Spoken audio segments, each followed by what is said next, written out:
Lorsque les sols et l'environnement manquent d'eau, on parle de sécheresse. Elle peut diminuer ou détruire les récoltes, affecter les animaux en diminuant leur fourrage ou en détruisant leur milieu naturel. La sécheresse peut également perturber les activités industrielles gourmandes en eau. L'industrie du papier, par exemple, a besoin de grandes quantités d'eau pour la production, tandis que les centrales nucléaires ont besoin d'eau pour le refroidissement. Le manque d'eau chronique peut même assécher des lacs comme la mer d'Aral, qui a diminué de moitié en 40 ans.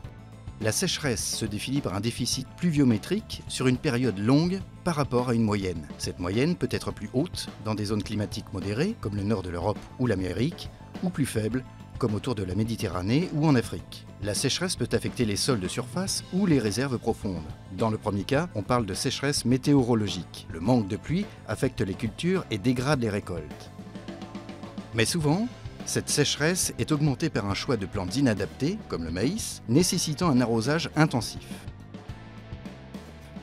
Des techniques agricoles, comme les monocultures de très grande surface, peuvent également influencer négativement l'équilibre en favorisant l'évaporation rapide. Une deuxième variante de la sécheresse concerne les sols profonds et les réserves d'eau, comme les lacs, les glaciers ou les bancs de neige.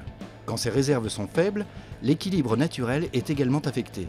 Ceci peut arriver même avec des précipitations normales ou fortes, quand le sol n'est plus assez perméable ou quand les eaux sont détournées suite à des interventions humaines. La sécheresse n'est donc pas un phénomène climatique objectif. C'est une notion relative entre la disponibilité et la demande en eau augmentée par l'homme, son agriculture et son bétail. Elle est souvent aggravée par certains usages de luxe, comme les piscines, l'arrosage des gazons et le lavage des voitures.